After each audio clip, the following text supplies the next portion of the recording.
Assalamualaikum warahmatullahi wabarakatuh. Perkenalkan, nama saya Dwi Puspita, NPM 2181 10126. Di sini saya akan mengulas materi tentang sistem gerak pada manusia dan dosen pengampu Ibu Nindi Amita, SPC, PSI, MPSI.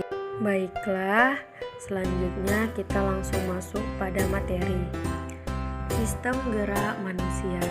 Sistem gerak merupakan kesatuan di tubuh manusia yang membuat manusia bisa bergerak seperti yang dikehendaki. Rangka berfungsi untuk menunjang tubuh dan memberi bentuk tubuh sebagai tempat melekatnya otot-otot rangka. Rangka juga mempunyai fungsi sebagai alat gerak pasif dan pelindung bagi tubuh yang lunak. Sistem gerak yang ada di tubuh manusia sendiri secara umum dapat dibedakan menjadi dua, yaitu sistem gerak pasif berupa kerangka dan sistem gerak aktif berupa otot yang dibahas melalui buku sistem gerak manusia. Dapat dilihat gambar di samping tentang sistem gerak manusia. Selanjutnya, tulang-tulang penyusun rangka dikelompokkan. Yang pertama ada tulang tengkorak, yang kedua ada tulang pembentuk tubuh, yang ketiga tulang anggota gerak. Yang pertama ada tulang tengkorak. Tulang tengkorak merupakan salah satu bagian tulang yang penting dalam sistem rangka manusia. Tulang tengkorak tersusun dari beberapa tulang dengan fungsinya masing-masing. Tulang tengkorak berperan besar dalam membentuk struktur kepala dan wajah serta melindungi otak dari cedera. Berikut di samping ada gambaran tulang tengkorak, yaitu ada tulang ubun-ubun, tulang kepala belakang, tulang pelipis, tulang baji, tulang pipi, tulang dahi, tulang hidung, tulang rahang atas, dan tulang rahang bawah. Selanjutnya yang kedua, tulang pembentuk tubuh, yaitu tulang belakang, tulang dada, tulang rusuk, tulang gelang bahu, tulang gelang panggul, dan tulang yang lainnya. Yang ketiga, tulang anggota gerak terdiri dari tulang paha, tulang tempurung lutut, tulang kering, tulang betis, tulang tumit, tulang pergelangan kaki, tulang telapak kaki, dan tulang jari kaki, dan tulang yang lain-lainnya seperti yang ada di gambar. Selanjutnya ada sistem gerak tulang. Tulang mempunyai fungsi utama sebagai alat gerak pasif, artinya tulang hanya dapat bekerja atau bergerak apabila ada bantuan dari otot. Tulang atau rangka pada manusia tergolong ke dalam alat gerak pasif dikarenakan tulang hanya akan dapat bergerak jika ada aktivitas yang terjadi pada otot, sepertinya olahraga atau jogging atau berjalan. Yang selanjutnya, tulang sendiri terbentuk oleh kandungan kalsium yang berbentuk garam yang merekat erat dengan bantuan kolagen. Fungsi tulang sebagai pondasi tubuh, melindungi organ vital di dalam tubuh, menyiapkan kalsium, memproduksi sel darah secara alami. Tulang akan memperbarui dirinya setiap 10 tahun sekali. Setiap tahunnya sekitar 20% dari total tulang di tubuh berganti dengan yang baru.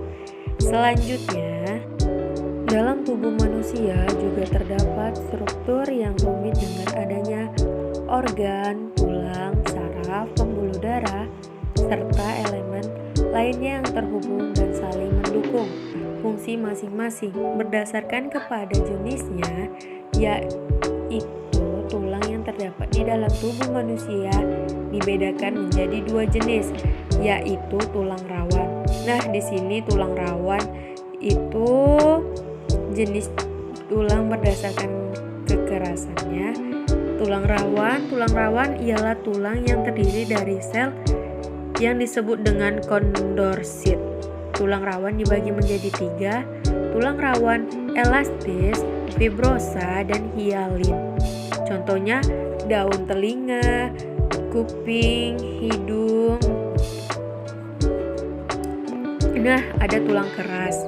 Tulang keras ini adalah tulang yang terbentuk dari tulang rawan yang kemudian terisi dengan osteoblast atau sel pembentuk tulang. Jenis tulang rawan berdasarkan matriksnya ada tulang kompak dan tulang spons. Contoh tulang tengkorak, dada, rusuk, ruas tulang belakang. Selanjutnya, otot adalah jaringan di dalam tubuh manusia yang berfungsi sebagai alat gerak aktif untuk membantu tulang supaya dapat bergerak. Tanpa otot, tubuh manusia tidak akan dapat bergerak karena otot yang telah dapat membuat tulang bergerak. Berdasarkan jenisnya, otot dibedakan menjadi 3, yaitu otot polos, otot jantung, otot lurik. Nah, di bawah ini ada gambar seperti otot polos, otot lurik, dan otot jantung. Sudah tertera dengan jelas gimana sih bentuk otot itu dan gambarannya. Selanjutnya, sendi adalah sebutan untuk pertemuan antara dua buah tulang. Sendi rahang misalnya adalah pertemuan antara tulang rahang atas dan tulang rahang bawah. Sendi manusia umumnya bekerja seperti engsel yang memungkinkan pergerakan antara kedua tulang tersebut. Karena itulah sendi masuk ke dalam sistem gerak pada manusia. Jenis sendi diantaranya sendi mati, sinartrosis, sendi yang tidak memiliki celah sendi sehingga tidak memungkinkan terjadi pergerakan pada sendi tersebut. Macam-macam sendi pada manusia yaitu sendi putar, sendi peluru, dan sendi engsel. Materi selanjutnya, secara umum sendi-sendi di tubuh manusia bisa dibedakan menjadi sendi yang dapat bergerak bebas atau sendi sinovial, sendi tidak bergerak atau sendi fibrosa, sendi yang dapat bergerak sebagian atau sendi cartilaginous. Nah, teman-teman, di sini ada gambar tentang persendian. Materi selanjutnya tentang komponen sistem gerak manusia lainnya. Ligamen adalah jaringan ikat fibrosa yang sedikit lentuk yang mengikat satu tulang dengan tulang lainnya dan membentuk sendi. Yang kedua, tendon. Tendon adalah jaringan ikat fibrosa yang menghubungkan otot dengan tulang. Yang ketiga, otot. Otot adalah jaringan kontraksi, salah satu dari 4 macam jaringan dasar: jaringan ikat, otot, saraf, dan jaringan epitelial. Yang keempat, tulang rawan. Tulang rawan ujung dari 2 tulang yang membentuk sendi dikelilingi oleh tulang rawan. Saraf berfungsi untuk mengontrol kontraksi otot selektal serta menginterpretasikan informasi rangsangan. Bursa adalah suatu kantung berisi cairan yang bertindak sebagai bantalan dan mengurangi gesekan di permukaan organ tubuh yang bergerak. Nah, contohnya pas kita lagi gerak bagian lutut pasti ada bantalannya biar tidak merasakan sakit gitu.